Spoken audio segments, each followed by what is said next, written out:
fighting fury, we're from Tigerland. In any weather you will see us with a grin, risking head and skin. If we're behind, then never mind, we'll fight and win, for we're from Tigerland. We never weep until the final siren's gone, like the tiger. It is round one, folks. It's finally here. Good to be back on board the Tigercast Monday Night Live weekly show. You may have got CB with an "oh no" before the intro kicked in there. That was me missing buttons when I was clicking shit to try and start the show. So apologies if either of those things happened. But welcome everybody from wherever you are around the world. Thank you for tuning in as we finally get our football season underway. Obviously, opening round has been and gone, which we'll talk about in a little bit. But gents, welcome back. CB, how are you? Feeling fresh? Yeah. What's that, mate? Feeling good after the weekend? Fantastic. Feeling very, very, very good and looking forward to Thursday night. So it's an exciting week coming up. It will be very exciting. And EJ, loving the background pick. Very reminiscent. We actually watched that last quarter today. My boys were going through all the different old games and I said, oh, okay, to set the scene, Liam's like, Dad, which one of these games can I watch that Richmond actually won? I'm like, okay, thanks, smart ass. I'm like, try round 1, 2025.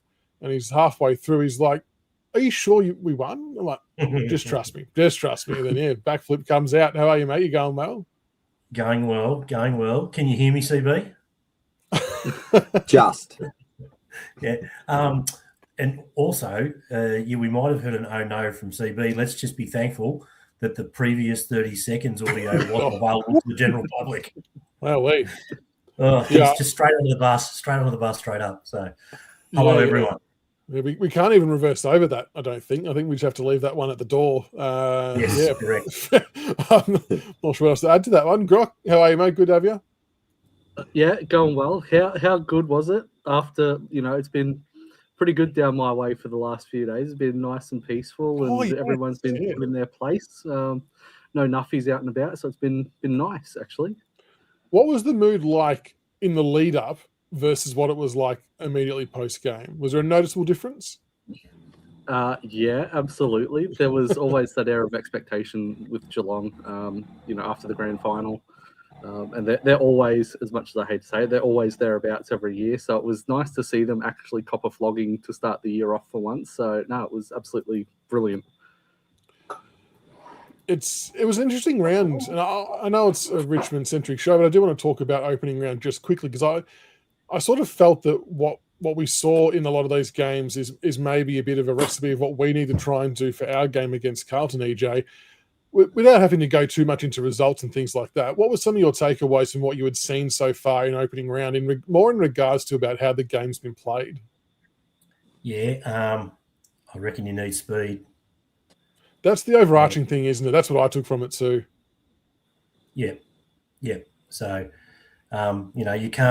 we can't predict the future as much as we try, but we can increase our chances of success by looking at what happened on the weekend and tailoring ourselves accordingly.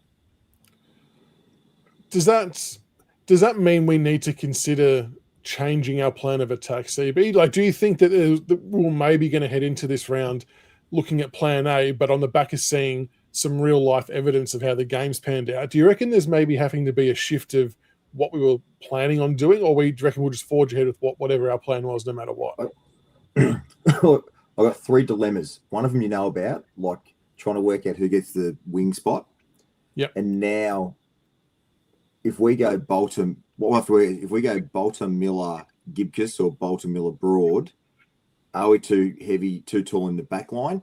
And then conversely in the forward line, if it looks like it's going to be a little bit wet, and I sent you that screenshot of the weather radar for Melbourne, do we go with Armstrong, Fall, and Lynch, or is it just Fall, Lynch, or Armstrong, Lynch, and we go with extra running players through the arc? So there's some decision-making that needs to happen, I think. And, I think speed kills Carlton.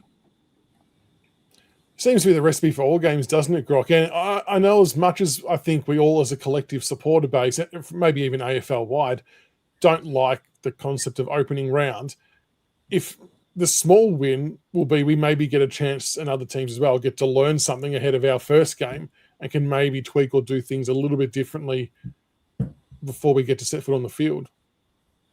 Yeah, that's one bonus. Obviously, having I still Carlton. don't like it.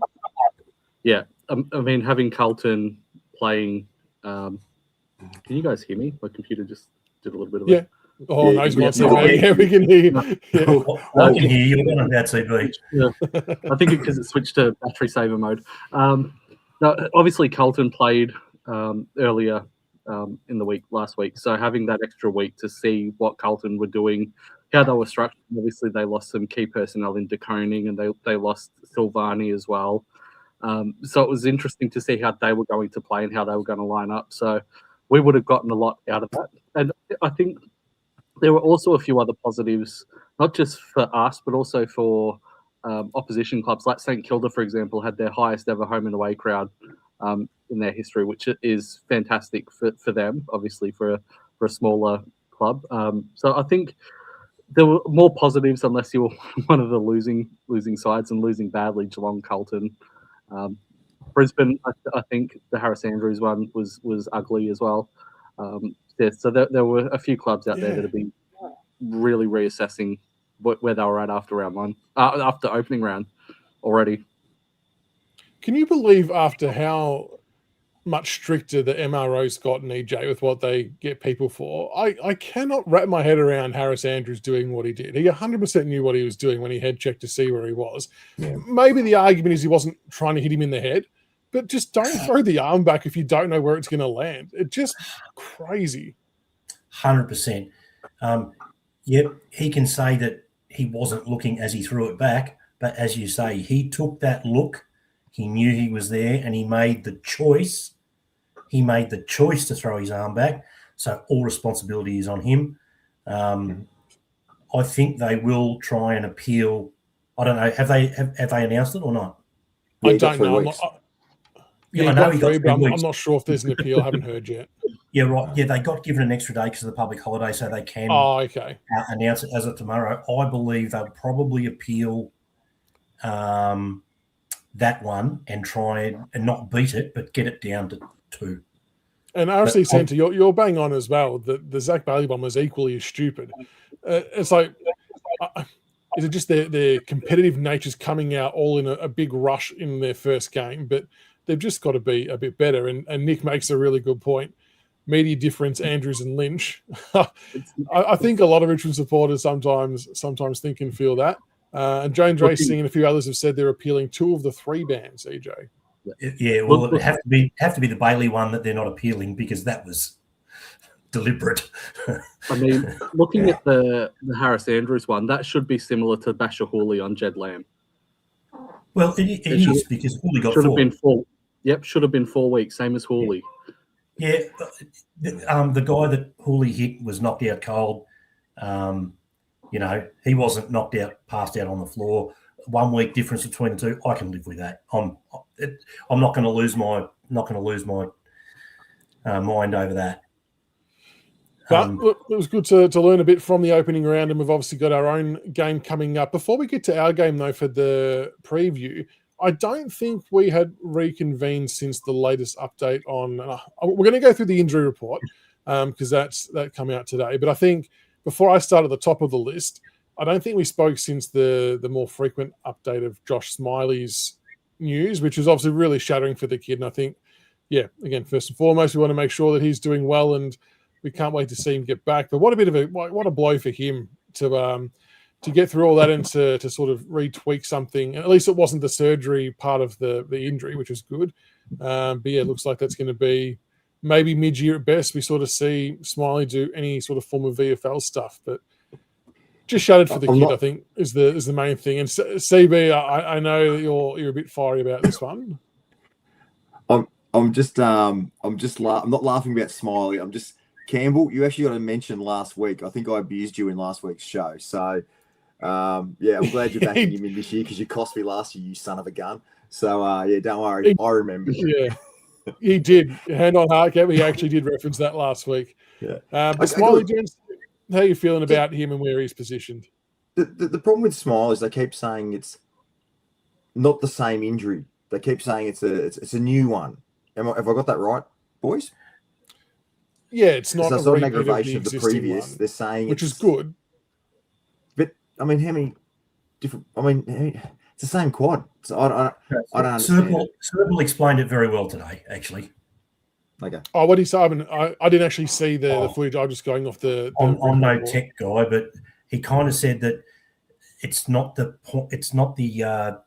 point where the surgery happened. It's surrounding areas or whatever getting a changing load because of it, and they haven't been able to cope yet.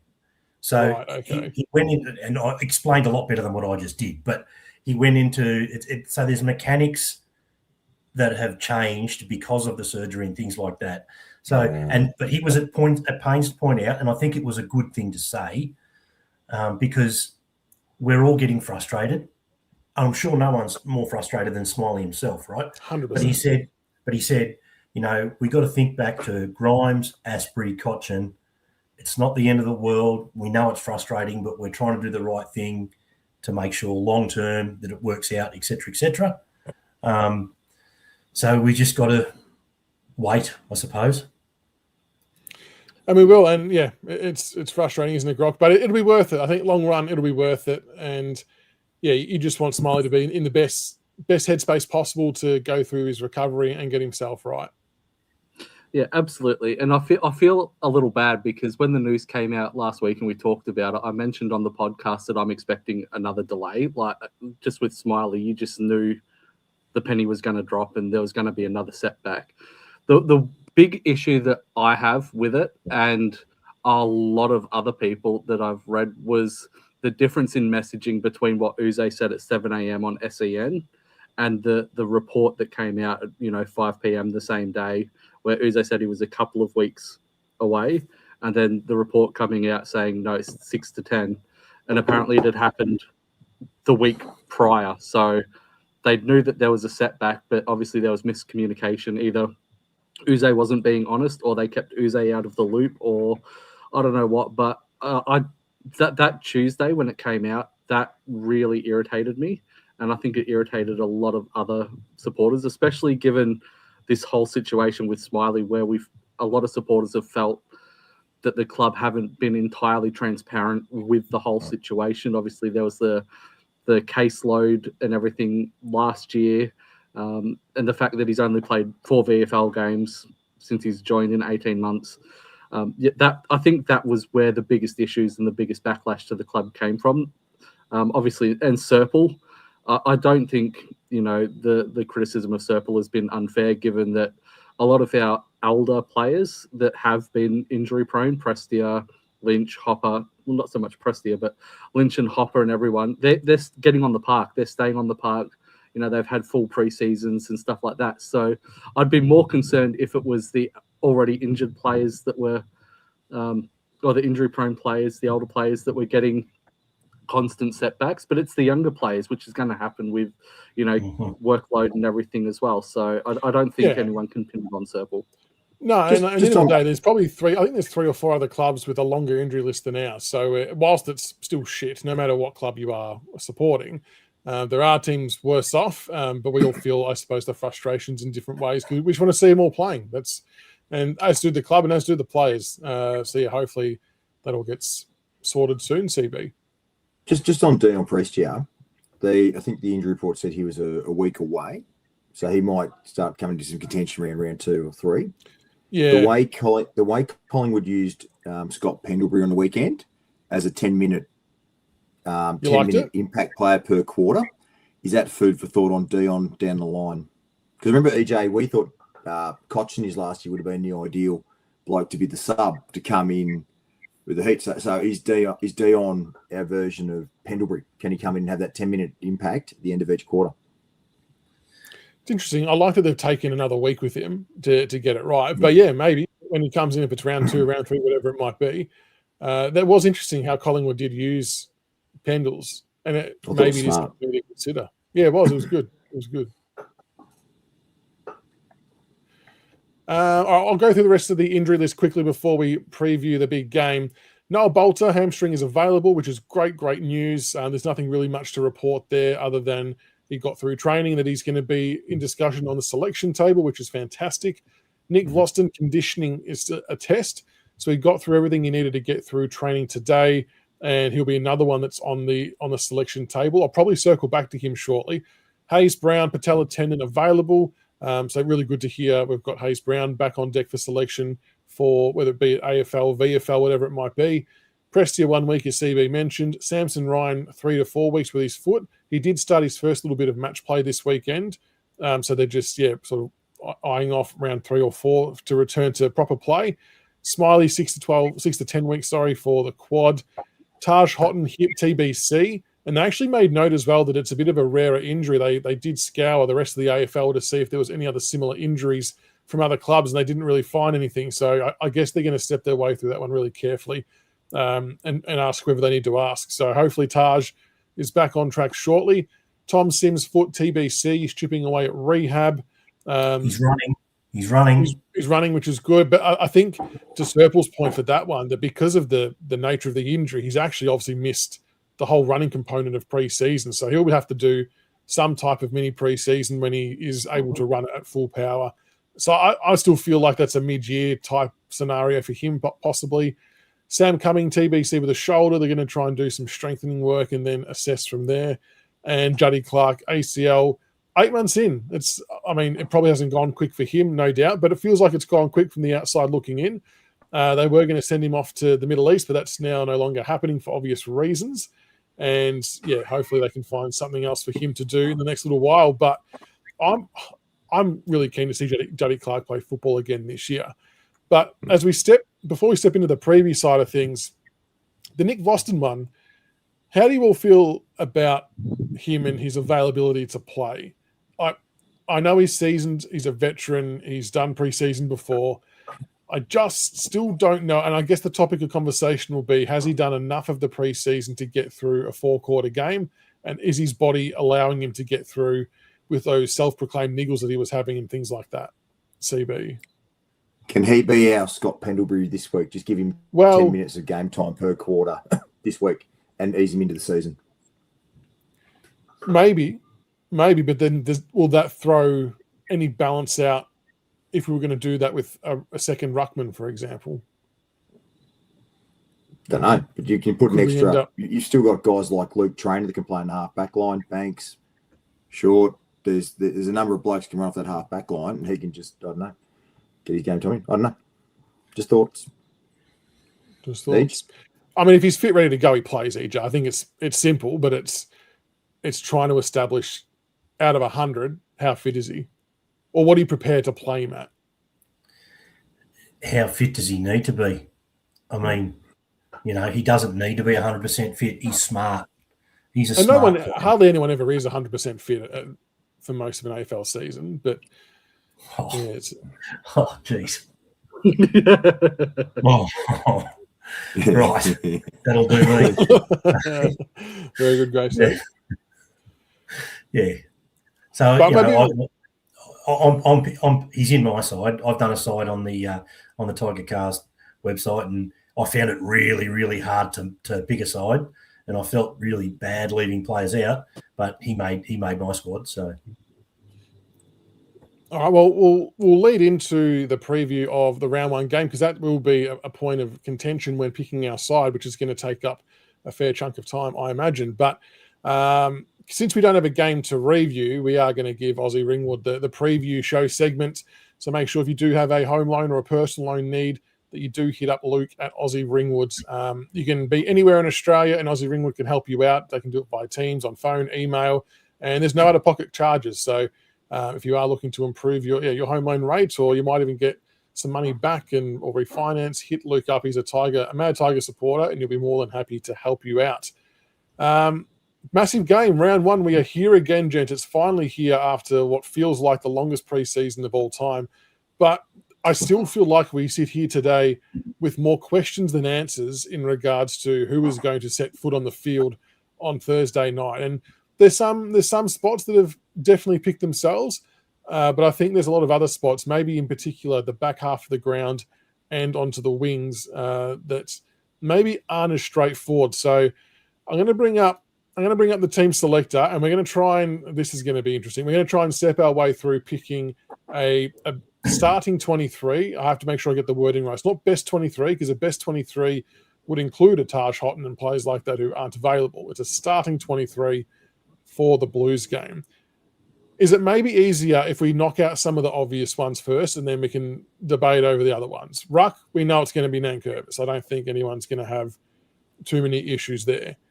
Can we full forward Lynch got to be? I was going to say, can we universally agree that Tom Lynch is full forward? Is that a fair enough? Or in the front six, if you want to call it the front six.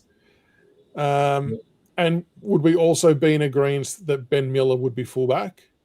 Yeah. And Noah Bolt will be or centre half-back, whatever you want to call it. And would be in agreement that, Noah Bolt is in the other spot? Yep. So I thought that those were the ones that were probably the most self-explanatory out of the lot. And then it gets interesting. I think you can put Timmy T in the guts. Fair call. And I reckon almost by extension you can put centre? Sam Lawler there too. Yep. You can put Banks on a half-back line too. Lock him in. Yep. Everyone happy with that? Banks on a half-back line? Yep. I'm fine with that. I'll Any tell you other- what, I'm going to throw out one of the kids early. I reckon you can put Grill on the other side straight away too.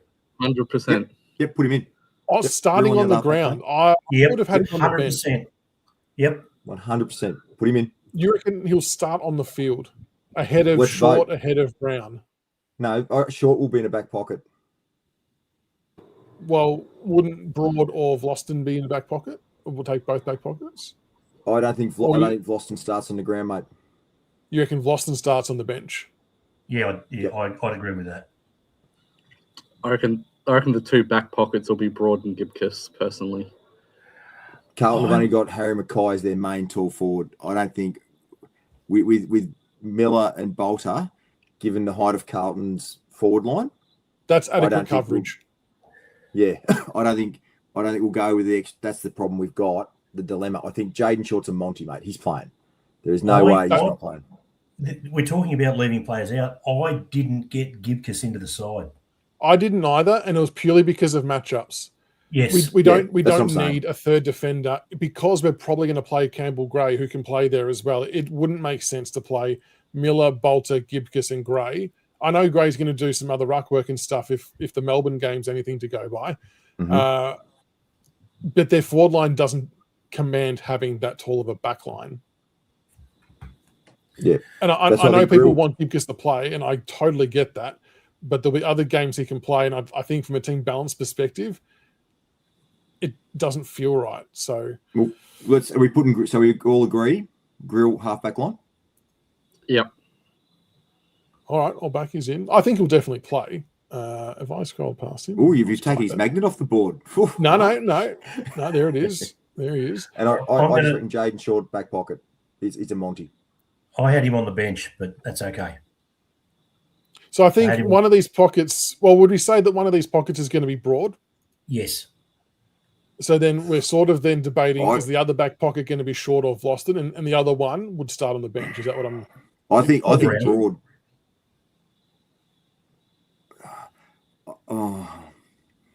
Broad is the one, isn't it? That's the one. But he can play tall or small Broad. So you're right, AJ. Interesting comments in chat that apparently... Sorry, what was that? Broad can play big or small. What did you say, CB? You said you were right. Wow. Someone put that. I thought I didn't say that. I just said Broad can play both. You said, you were right, DJ. Some interesting comments in chat about Adam Uze saying that he's interviewing the AFL lab that it sounds like Gibkiss is a shoe-in to play the game. Yeah, I'd be truthfully surprised if we did that and played Campbell Gray. That to me would be not a smart choice to have that many times. Or we're not playing Jonty or Armstrong. It has to come from one end. I think playing Gibkiss means that we need to put the pressure on, force them long and high, so Gibkiss can be that floating intercept. If he has to defend. If the ball hits the deck, though. Yeah. 100%. We're in a little bit of pain there. All right, so this other back pocket. Short or Vlosten? I'm not starting Vlosten on the ground. Why not Tom Brown? I'm Short. Short takes the kick-ins. Short does a lot. Does that mean that Tom Brown's not playing if Gibkiss is playing? That's what I reckon. One of Trainer or Brown won't play if Gibkiss plays. I'm not sold on Trainer playing because of the lead into this game. Although he did have a really good training session apparently, and obviously had a really good second half in the VFL Casey game.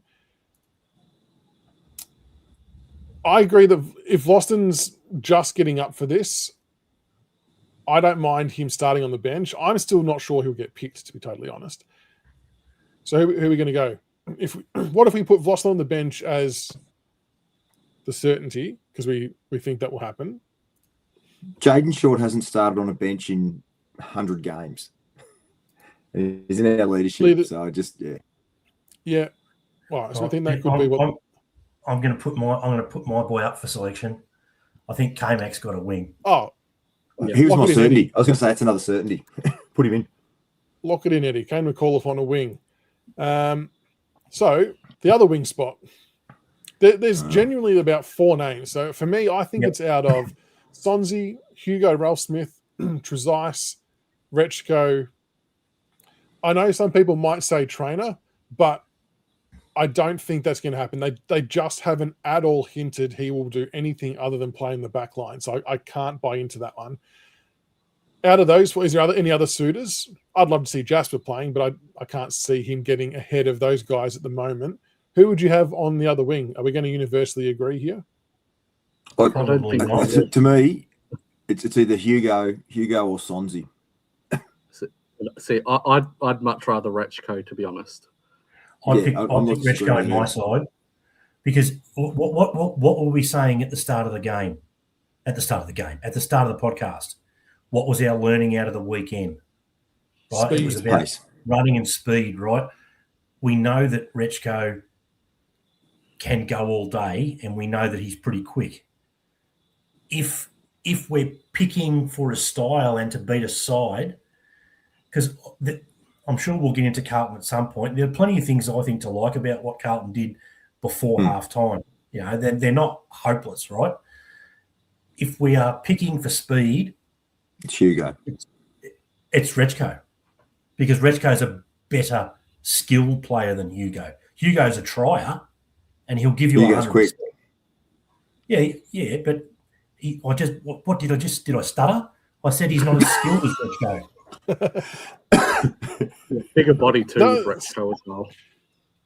But does the game's opening round put things in Hugo's favour? Like, does it put him back on the table because of the speed? But Rechko is a better skilled version. I do agree. Yeah, that's a really tough one to pick. It's horrible. I can't. And he played a really good VFL game as too, Rechko on the wing. Ball delivery was really good, ran really well, cracked in really hard. Sonzi, are we saying Sonzi's no chance here? I thought for a long while he was a chance. Can I put a conspiracy? Sonzi. I'm going to put a conspiracy theory out there. Not a conspiracy theory, but a suggestion. Right? Some of these kids are going to debut or play for the club early in the season, right? This is almost like a free hit. So I think picking some of these kids like Rechko there's less pressure this week than at other times. Because you know, we're over $3. If we're talking odds, we're over $3. We're not expected to win. And I think sometimes the ability to play with a bit of freedom, or we can all see what happens. As long as we don't get any further than 41 points down, we're a chance. How about we just leave the wing for now? Let's fill a rest and see what's left over. Centre spot, I think it's going to be Jack Ross. I think all signs point to Jack Ross playing in the midfield from the first bounce. That's the midfield. That's the midfield that I had at the first bounce. Yeah. So then, by default, would you then feel comfortable to say that Hopper takes up a bench spot? Yep. Because he's not playing. I'm sure of that. Half forward or centre half forward. Is it Armstrong? I think it's Jonty Fall or Harry Armstrong. I think it's Jonty. I think it's Jonty. I don't think Armstrong. I don't think Johnny plays. I don't reckon Johnny plays. You don't reckon Johnny plays? Why not? We've got Campbell Gray as a second ruck option. I reckon it'll be Armstrong centre half forward and Campbell Gray on the bench as the backup ruck. if we're picking players to play in positions, Armstrong's not your centre half lead up sort of player. He doesn't have the tank and the work rate that Jonty does. So it's like, and I'm not disparaging Jonty when I say this, Grok, so just calm down. But, when Collingwood had like Cloak and then they had Lee Brown as the second banana because of the way he played what he did. It wasn't that he was the best player at that particular time, but he was the best fit. I think Jonty is a better fit at centre-half forward than Armstrong. Yeah. I think it's a front six, right? So they're going to rotate and move around and do different roles and things like that. I'm going to chuck Jonty there. Half forwards, I think one is going to be Seth Campbell. Would that be universally agreed? Yep. Seth Campbell. The other one, I think the other one's out of Morris Jr. I think Ryan Mansell will be in the mix for the front six as well. But I typically have Ryan Mansell more in the forward pocket. Not that means a great deal. Would Morris Jr. come into consideration for the other half forward position? Or was anyone else? Steely Green, would he be another one that's in consideration? Morris Rowley Jr. looked good against Melbourne. Yeah. I liked him. Morris. EJ, you on board for Morris? Yeah. I had them the other way around, but I had them both in the front six. So Okay, yeah. Yep. So then I would then say that Mansell would be one who slots in here. Would that be agreeable as part of the front six?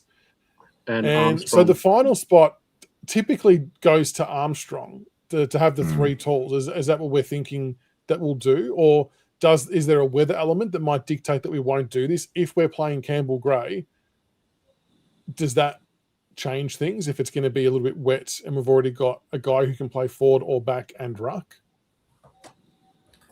That's where I had Armstrong. That's where I would We're too typically top have heavy. Armstrong. Put him in. I reckon it's too top heavy. For what No, we can discuss it. I think it is too with your weather prediction. If it was dry, I don't think it's too top heavy. But if it is going to be wet, yes, that's when someone may get sacrificed. The one thing I will say with Armstrong and Jonty is they're very good when the ball's on the ground. They compete as well. So it's not They're like not they're slow, completely which is useless good. when the ball's on the ground. It's interesting. And look, to Hoop's point, that the Ds did kind of bring the ball out with a little bit of ease against us in the practice game. And that is something that worries me. And we know that Lynch is going to be the slower of the three.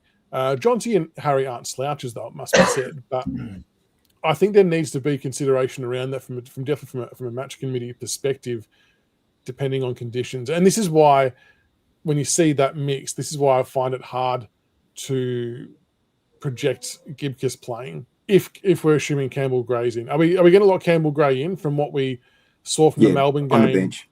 Yep, on the bench. From a hybrid ruck perspective. And I know there's going to be people in chat saying, why can't we use Noah Bolter? And I think a lot of us have said that and agree with that, but the club have close to categorically said that Bolter will not be shifted from the back line. And we know that Uze said that last year they don't like taking defenders from on the field in the back half to then ruck because it destabilizes the back half of the ground. So you would, on that basis, you would think that Miller and Bolter will spend upwards of 85% of the time on ground in those two spots. Would that be a fair assessment based on what the club said? Yeah. If we do go smaller, I would like to think that they would then consider Alger. Yeah. I thought he was good in the VFL. Yeah. I thought he was too. From ground. Yeah, I thought he had a good point of difference. Bench spots. I mean, does Rechko, does Luke Traynor get a look in? Does Hugo Ralsmith get a look in?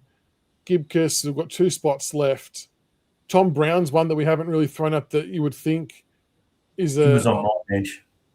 A lock. There's Trezise, who's been doing some good work this preseason and probably had a really good game against the Ds. Sonzi would be one that's obviously played quite a bit of wing time this preseason as well. Which way do we go here? I reckon the club goes Sonzi on the other wing. I'd like it to be Rechko, but I reckon they're going to back the experience in on the wing. I reckon it's Sonzi number one. I can't see Hugo or Trezise being named.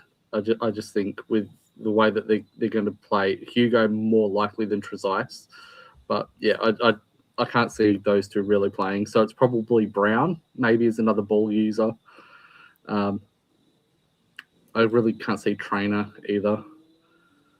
How do we feel about Tom Brown being on one of the bench spots? It makes sense because he can play forward or back.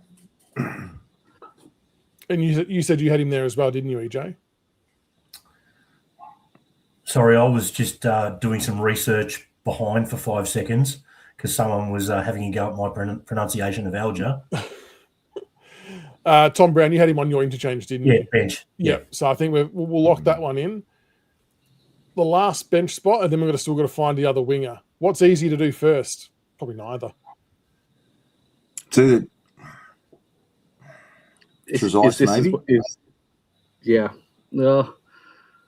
Or do you go Jasper? Does Steely Green, I'd go do you have Jasper. another small forward I'd personally go Jasper. on the I just bench? think he offers a lot more than Steely. That X factor can go up through the middle as well.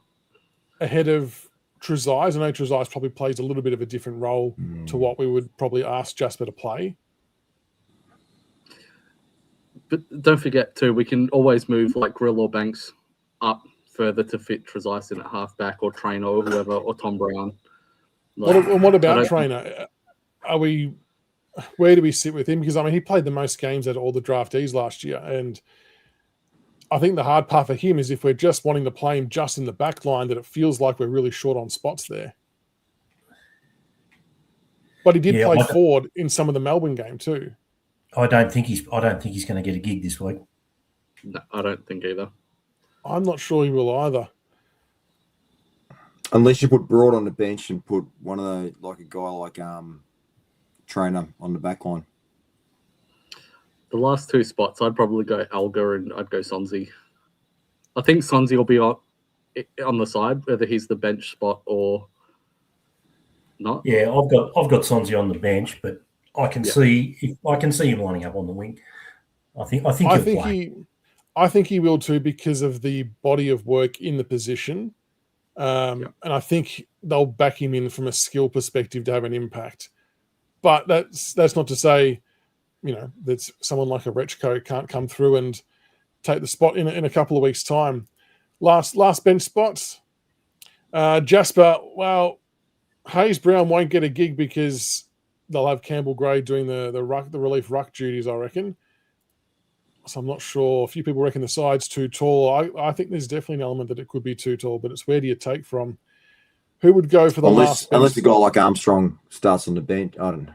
No, he was starting on the ground. I'll start him on the ground if he's playing. So I don't think Rechko would get the last bench spot. Hugo. I could see Hugo. If we're going for speed, Hugo's probably the one. But I'm looking at who else is not in there and what we're trying to do. I think the only one that really makes sense is Hugo. How would everyone feel about Hugo? Does Steely Green offer anything at all? No, I think Hugo's got a tank and will be running out the fourth quarter. We know that. He might be still kicking it out on the full in the fourth quarter, but he'll be running in the fourth quarter. We know this.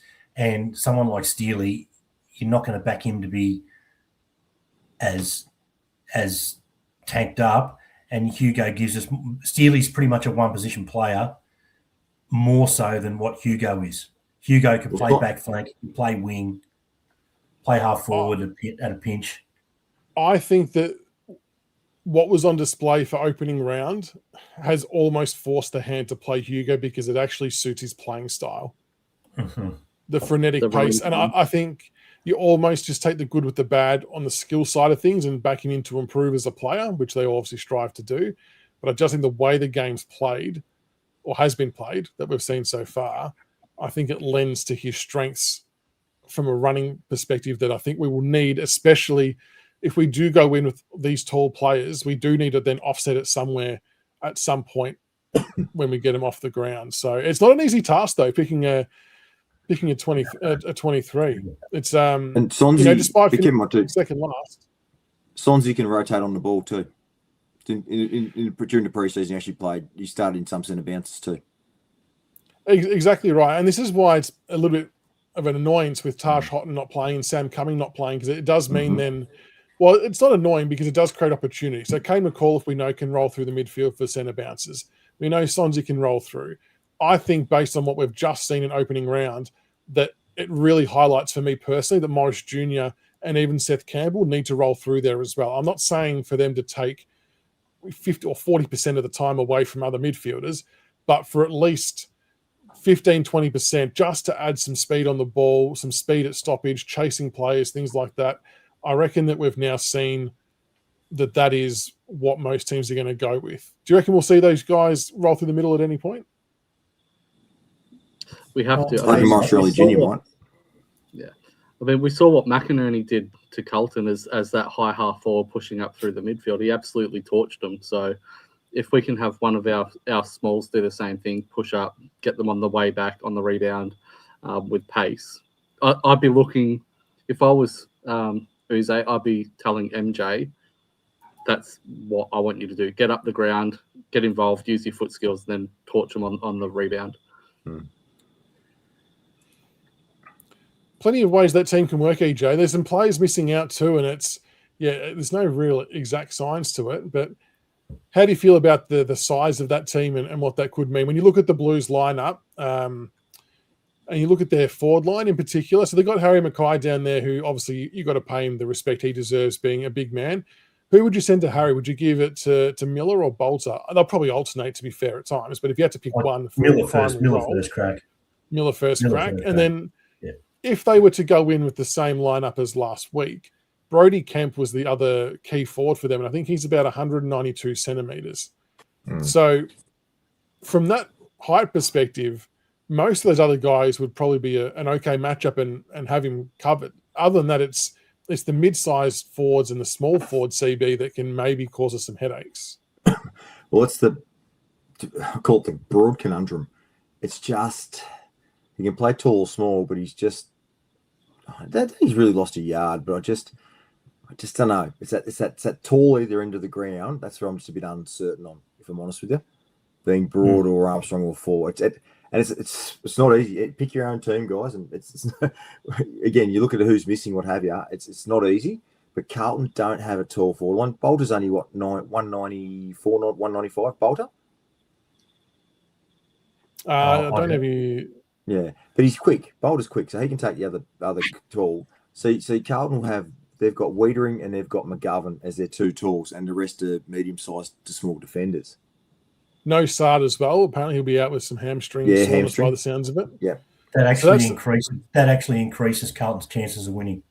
I did see a lot of comments about that too. I did see a lot of comments about that.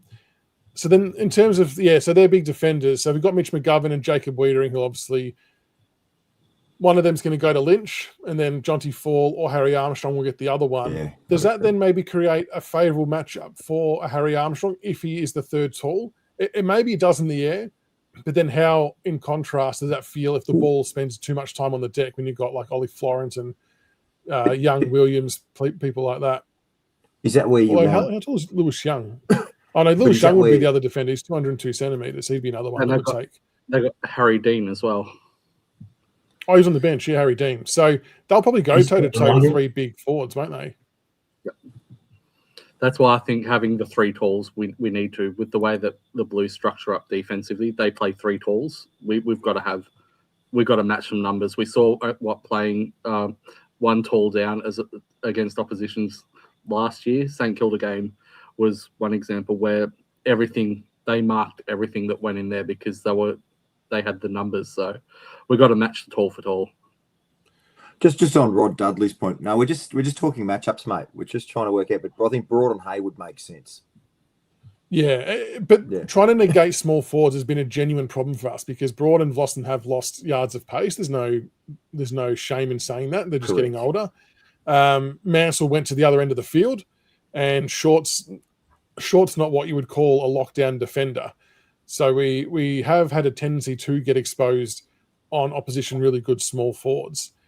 Jesse, does Wiedering go to Lynch? I think so. And they might mix and match with McGovern as well. And Wiedering, it's always a super battle, Wiedering and Lynch. I think you have to go into that, gents, preparing for a 0-0 draw at best, but potentially Wiedering getting the chocolates. Like, I don't know whether I'd want to be relying on the Lynch avenue to kick us the score we need to win. Does that make sense? Yeah. This is where... You go, Rob. You go.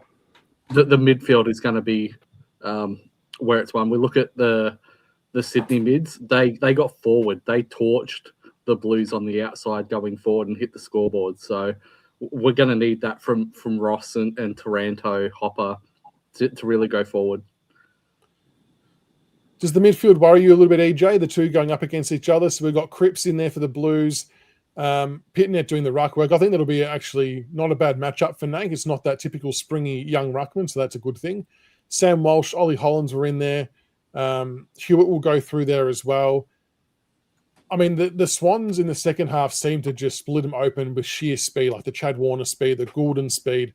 I don't know whether we've got that level of speed in our side yet or right now. But then at the same time, we turned over a 40-point deficit last year and we're able to get on top. So how do you see us working this midfield battle, and what do we need to do to try and stay on top and win our fair share of quality ball forward, not just blast kicks forward, but quality ball forward? Well, the thing was Pitnet, their ruckman looked really, really good. He was nearly one of the most effective players on the ground. He pushed forward hard. And I think he got the most clearances. I think he had like 8 clearances or something. Yeah. Look, the worry for me is Cripps. Cripps had a dirty game. Like, he's going to want to come out, and he always does it against Richmond. Like, financial advice, put your money on Cripps to be close to best on ground. He always tortures us. Well, I don't know.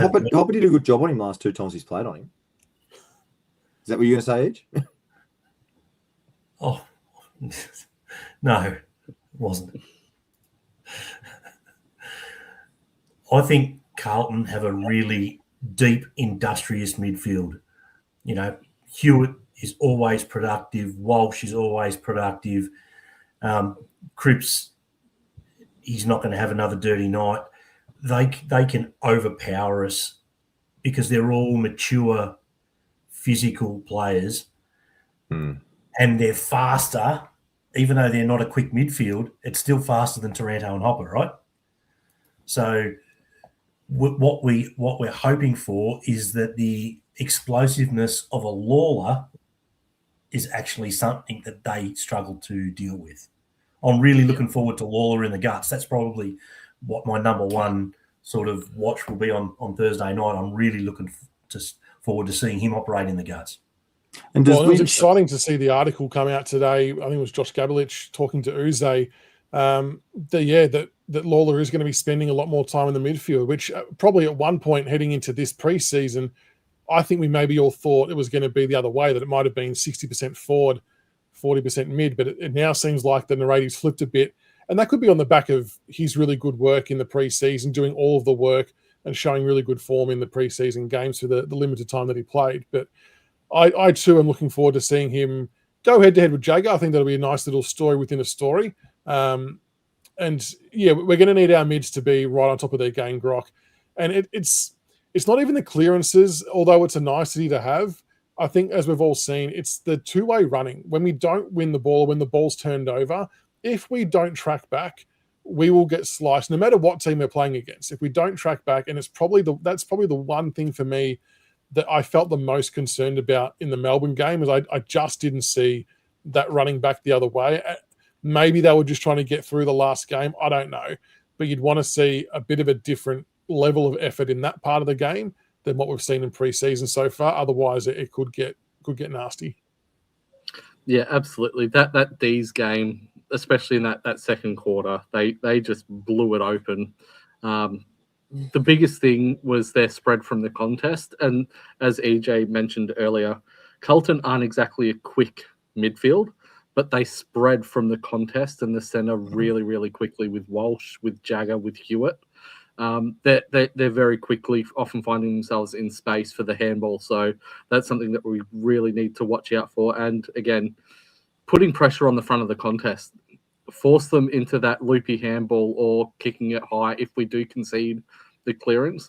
We can't just let them waltz through like Melbourne did and, darting a 35-metre lace-out pass to their leading forward with no pressure and no one within 5 metres. That'll be the biggest thing for the midfield is getting the defensive structures right, but also the defensive transitioning. The other guy who torched Carlton last week and played a really intelligent game was Papley. Papley absolutely blew them up on the half-forward line. So there's probably some lessons there. We've had 9 disposals.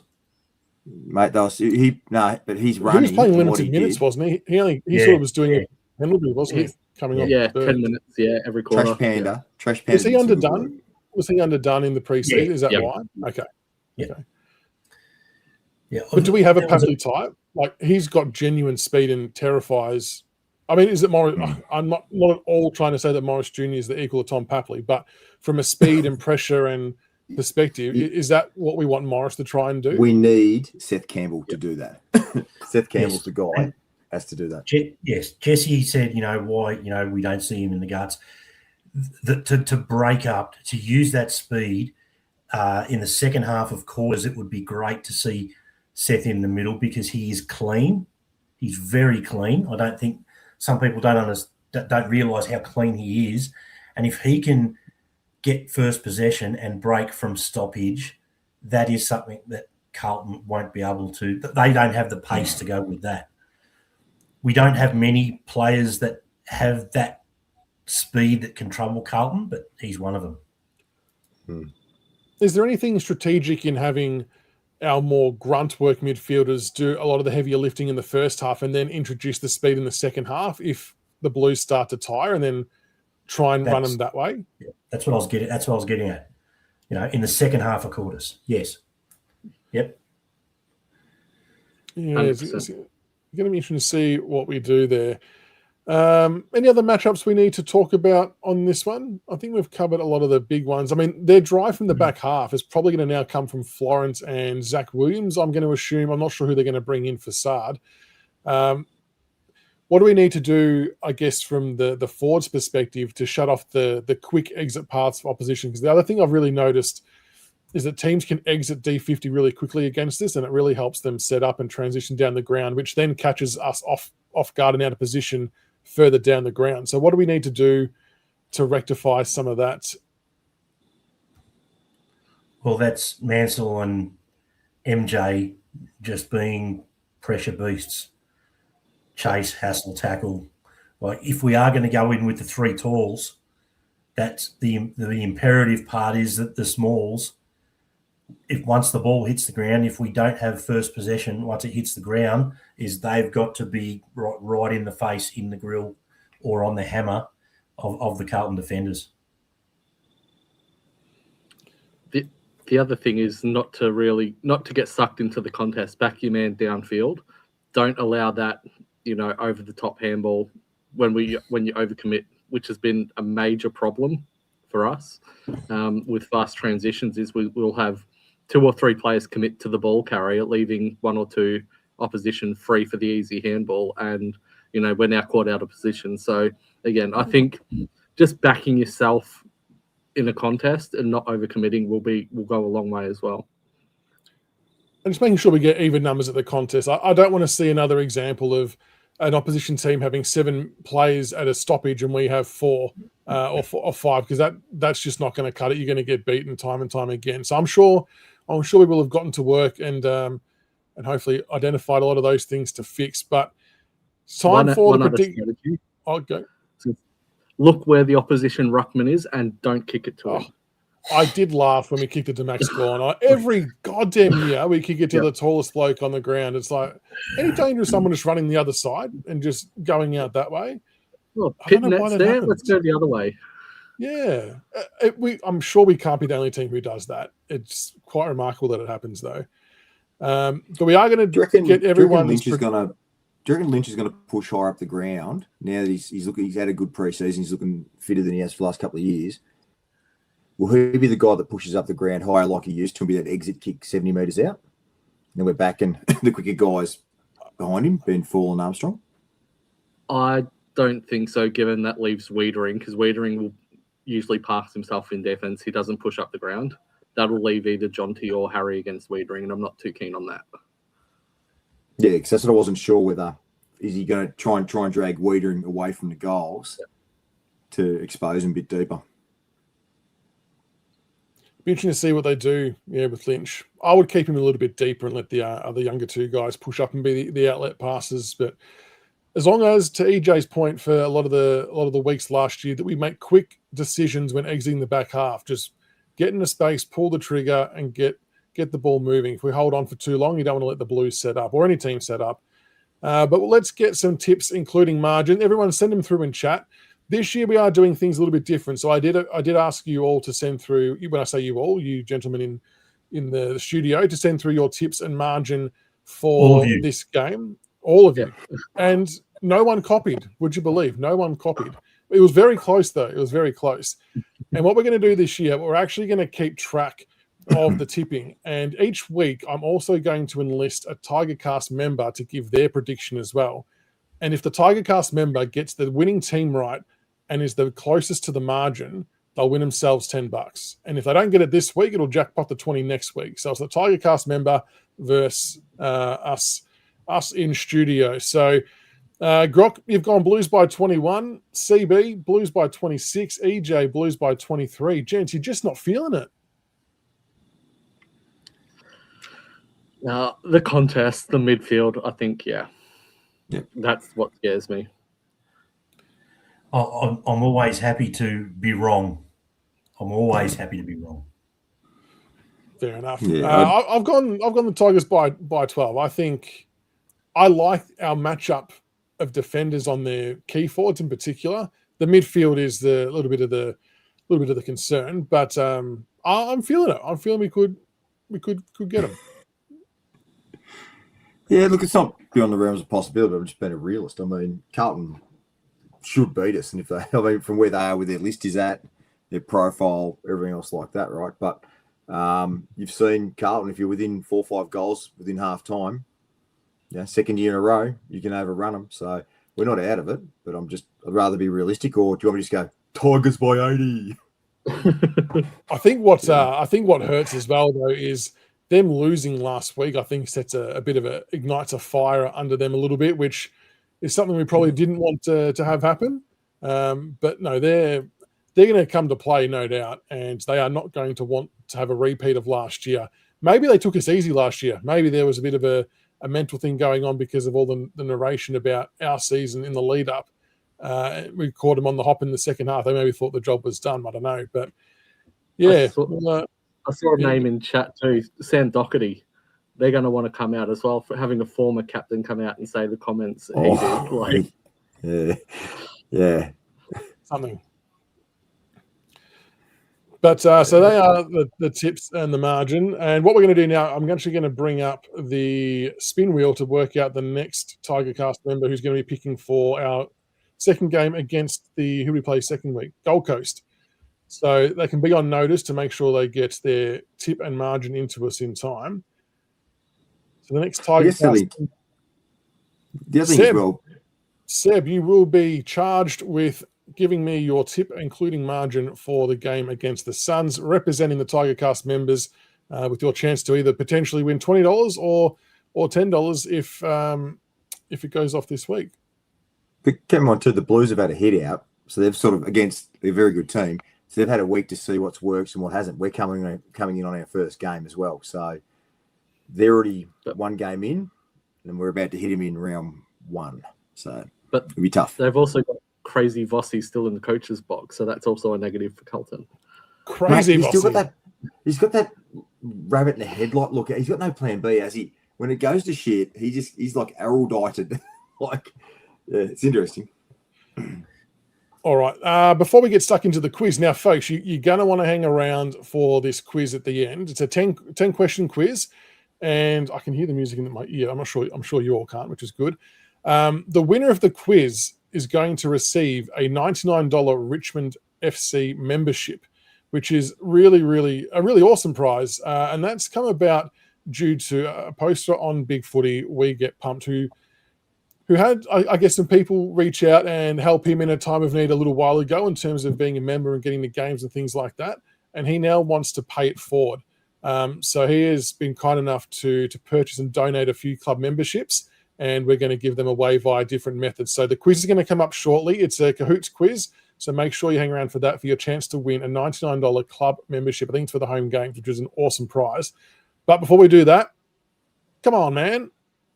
Oh, come on, man. You've bloody put up the graphic before I've said the thing. Oh, okay. Come on, man. Graphic. There we go. Come on, man. Before we do that, I just want to give a shout out to a great friend of the program, Nick Rarakis. A shout out to his two grandkids, Harris and Adrian. They have been selected to be in the Guard of Honour for the Richmond game this Thursday night. Oh, awesome. Now, they're absolutely pumped and they're excited, but I think that Nick might be even more excited. That's so good. Well done. That's it's so good. News. So they're going to have the night of their life. It's going to be unbelievable. Yeah, that's awesome. That's very, very good. What a proud moment, Nick. That's super good, mate. Love that. It is. It is. Now, when I put through the come on, man, after that, all these other items just kept popping up. So just an honourable mention again to the Collingwood Football Club. Welcome back. You're friends of the program. We love you here now because you keep providing quality material. It has been confirmed that they're changing the voting for the BNF because little Nicky didn't win it last year. So good on you, Collingwood. Come on, man. Well, you're changing everything for one bloke. Give me a spell. Yeah. I want to add on top of that Perryman, who did an exceptional job of tagging Naz, did not get a coach's vote, apparently. You've read in my notes. Oh, sorry. Yeah. Come on, man. Remarkable. That was unbelievable. Even Dacos himself said that Perryman should have been best on ground. Yeah. That was crazy. Now, the Herald Sun. Dacos himself said that. The Herald Sun, what a publication. So I was sent a link by Jones Racing earlier on about the fact that Richmond Carlton might not be the Thursday night slot next year because of there's other clubs that want it now. It's not theirs, but also because of the 150th anniversary test or whatever. So the dates, we're not going to have access to the MCG. Now, the article was written by John Ralph. John Ralph, as far as I'm aware, is a Richmond supporter, apparently. If you were a Richmond supporter and you were a journalist, you think you would spell the name of your CEO correctly. Oh, what did he spell? What did he do? D-U-N-N. Left the E off Got the E. Oh, no. Come on, Ralphie. Wow. That's a good one. Come on, man. Good one. But this week, come on, man. I was shocked. It actually worked out better because of what happened during the game. But I understand that it's hard in a broadcasting sense that you can't have people whose team they commentate on, whose team they support when they're commentating, that occasionally you're going to cop the game and there's nothing can be done about it. But how on earth did Fox end up with Jared Waitley, Anthony Hudson doing the two main commentators, and Tom Hawkins on special comments for the game on the weekend? Yeah. So the fact, come on, Fox. You've got 100 callers. You can do better than that. Even just splitting up Waitley and Hutto would have been somewhat palatable. But sucked in, you got thumped, so you deserve everything you get. I was going to say, I'd much rather them get that combo for that game than a Geelong win. At least it would be at least somewhat tolerable. I'm surprised they couldn't also fit Dwayno in. Can I do an honourable mention? Come on, man. Yeah. We all understand St Kilda's broken the budget by spending $5 billion on players that still produce the same crap as last year.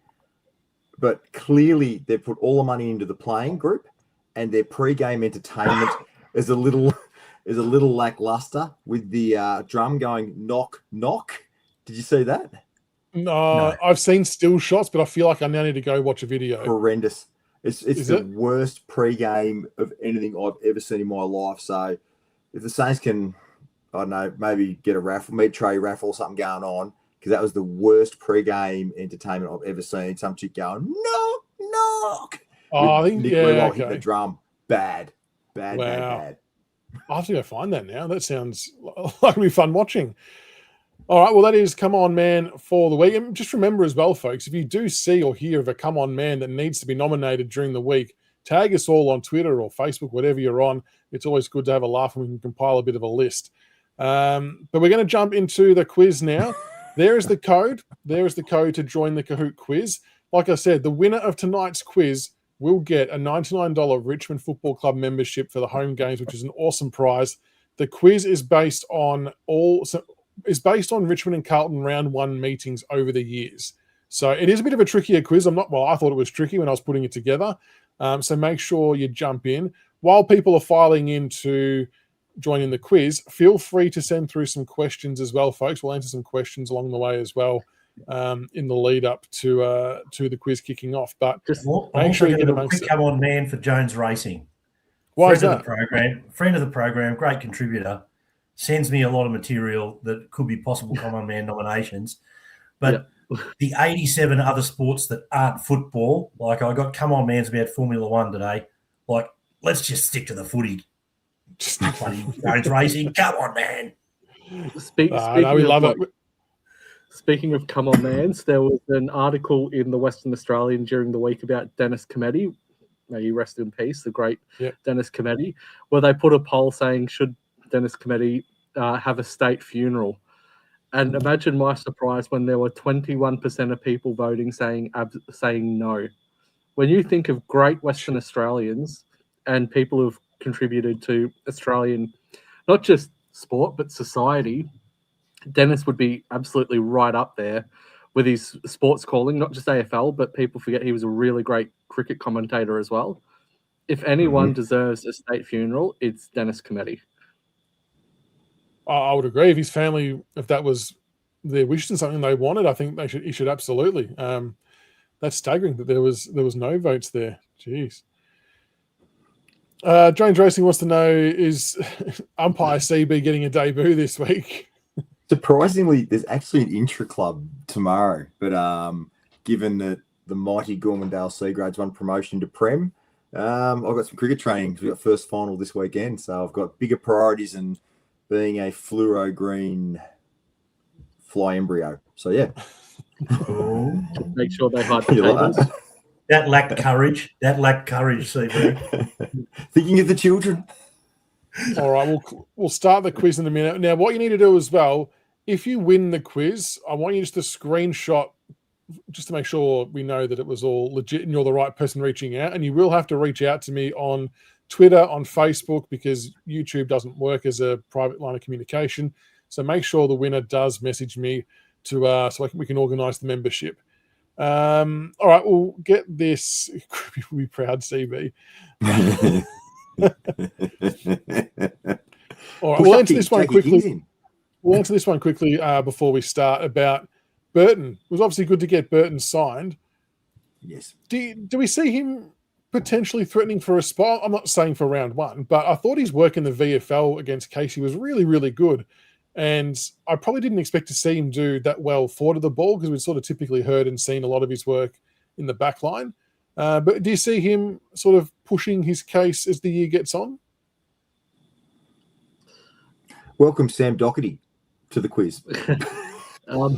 I would be surprised if he plays. I mean, we had a hard enough time picking a side now when we've got a few best 23 players out injured. I can't see how Burton gets ahead of some of the guys who've been on the list and waiting their turn. I'd be surprised if he jumps ahead of the halfbacks or the midfielders waiting in line. Fair enough. Well, it's up to him to push his case forward. But with that said, let's start the quiz. Let's wrap it up. It's a 10-question quiz, all based on Richmond v Carlton round 1 games from previous years. So 10 questions, 20 seconds to answer each question. Do we have Nick Dacos in the house to finish second? In round 1, 2017, who had 33 disposals and kicked 4 goals? Was it Patrick Cripps, Trent Cotchin, Dustin Martin, or Mark Murphy?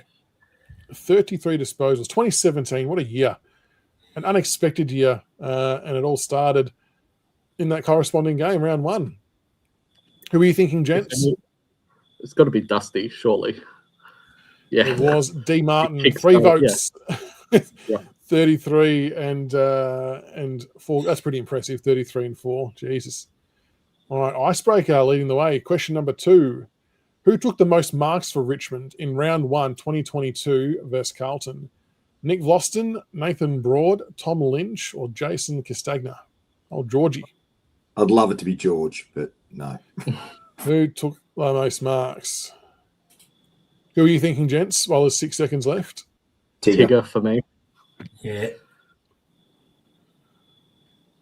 It was Jason Castagna. Georgie. It was Georgie who took the most marks. Yep, there we go. It was Georgie. Was it raining? I don't know. Oh that's my just God. what the stats page said. Is that 0 correct answers? 0 Yeah, correct no one answers. got it right. No one got that one right. So the leaderboard stays the same. That's a doozy. In 2023, Richmond drew with Carlton in round 1. What did both teams score as in the final score? Was it 55 points, 58 points, 56 points, or 57 points? Now, Sarge, I have contemplated trying to get a tap from Jason as well and doing a bit of an interview thing at the same time, but I don't know whether I'll get that checked off. Face tap, mate. Face tap. Yeah, go Mike Tyson. 58 points was the final score for both teams in that drawn game. Just do the double. Georgie one leg, Jake King the other, and do a double interview. Oh, that's a good idea. We could do that. George Who on was one Richmond's tap. leading disposal getter in round 1, 2021 versus Carlton? I wrote Getting. That's how good I was going today when putting that together. Leading disposal getter, was it Dusty, Jack Graham, Kane Lambert, or Trent Cotchin?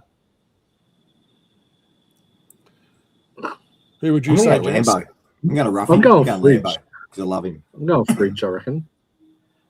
I Where was you, going EJ? Lambo. Jack Graham. Jack Graham it is. I think he had 33 or 34 in that particular game and led the way for disposals. JGTI.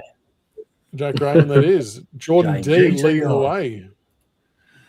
True or false? Richmond's lowest score against Carlton is 27. True or false? I'll go true. There's one horrific day out at Princess Park. I reckon we didn't score much more than that. And this can obviously span back quite a number of years too. This doesn't have to be in very recent memory. That's why I thought I'd make it a 50-50 chance. It was true. 27 points was our lowest score against the Blues. What was the year? Hopefully, I didn't write that part down, actually. It was a while ago. I'll go Come back on, and man. find it and I'll text you. I reckon it was in the 90s. 80s or 90s. Not good, though. Question number 6. Brendan Favola, what are the most goals he's kicked in a game total against Richmond as a Blues player? 12, 11, 10, or 9? How many has the big Fev kicked against us? Would have been I'm a few going- bags along the way. I'm going to go 9. I reckon 9. I don't think he's kicked double figures. Yeah, I'll go 9. That was in my head. I said it first. Well Yeah, done. I don't 9 think is he's kicked correct. double figures. 9 is correct. Guru Rocks leading the way with LG chasing. Question number 7. True or false? Carlton's highest score against Richmond is 184. I'm going false. I'm going false. I reckon I they've think, done more. I think it might be higher. Yeah, I reckon it's higher. Is it? We had some dark days in the 80s, mate. We had some dark days. That's a big. Whether it's if it's higher, that's even more alarming. True or false? It is true. 184 is the highest score the Blues have kicked. What was the score in the grand final? In 1972 grand final? Oh, Because we both kicked a shed ton of points that day. Oh, really? Yeah. Yeah, I think LG's it's on fire. second highest combined margin, second highest combined score in a grand final. I think was the Richmond Carlton one. There you go. Nuclear Days has said the 27 lowest score for us was in 1908. nice. Question 8. Which Richmond player had the most tackles in round 1, 2025 versus Carlton, so last year? Seth Campbell, Toby Nankervis, Thompson Dow, or Jacob Hopper? Which player had the most tackles? Hops. No. I'm going Dow. I'm going Dow. It always seems to be the one that you don't think it would be. Thompson Dow did have the most tackles in that game. I think it was like 9 or something like that. All right, just here's a bit of trivia for you in between questions. The 1972 grand final, Carlton kicked 28-9-177 to Richmond 22-18-150. Just the Harlem Globetrotter shootout. Jesus. Stan would have fixed that game, mate. Points. Stan, they would have kicked over 200 each. All right, just question 9. Who kicked the most goals for Richmond in round 1, 2022 versus Carlton? Shai Bolton, Jack Riewoldt, Noah Bolter, Tom Lynch. Geez, he's gone from the club for about a handful of matches, and he's gone from Shea back to Shai. As I said it, I was hoping no one caught on. I'm going Lynch. Why not? Shea Bolton. I'm going Lynch. It was Shea Bolton as well. 15 people got that one correct. Kicked the most goals in that particular game. Has there been a change? Oh, this could come down to the last one. Sam Doherty could have offered a different membership here. Wouldn't this be something special? Nowhere. Oh, he's turned on the Blues, and here he comes. He's working. He's working AI. He's working Google. He's got the phone smoking at the moment. Wow. Okay, this last one is a picture reveal. Who is this blue turned tiger? Oh,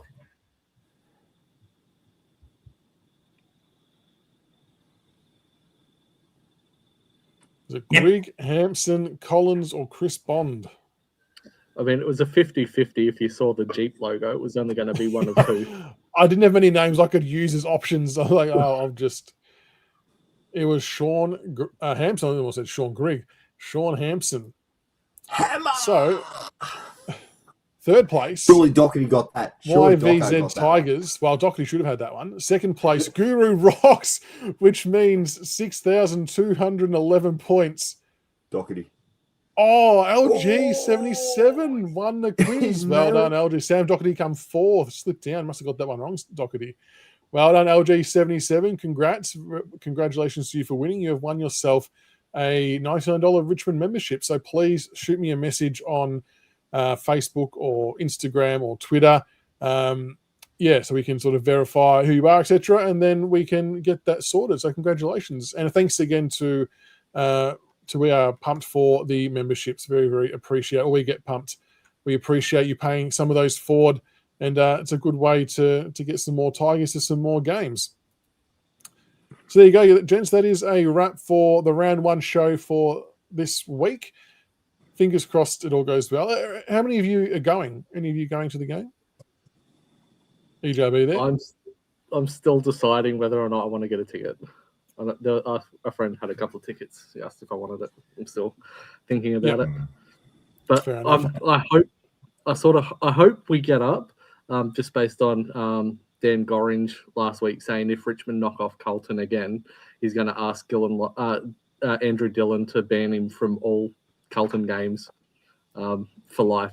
He said he'll never attend a Carlton game again. So I'm sort of hoping we do, just for the melts. There's a lot on the line for the Blues, I think, in that sense with how they went last year.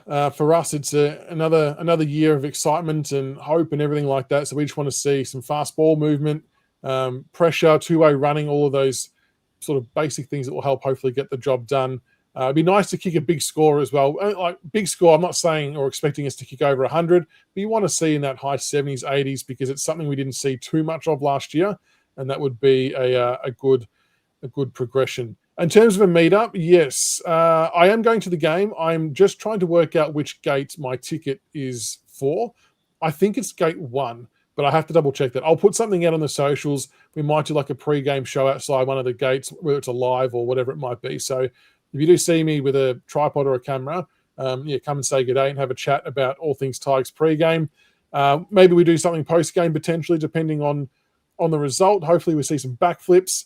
But gents, thank you so much for jumping on tonight. Appreciate your love and support. Thank you to everybody for tuning in.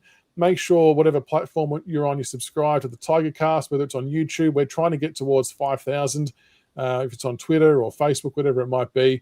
And we appreciate all of your interactions and everything else along the way. So have a wonderful week, everybody. Good luck at the football if you are going. Tomorrow night we'll be back with Tiggs to get his best 23 as well. And then Wednesday night I'll be live with Terry from Blue Abroad and Pommy and Oz to do behind frenemy lines. So jam-packed week coming up, and hopefully the Tigers get up this weekend. And until the next one, go Tigers. Go Tigers. Go Tigers.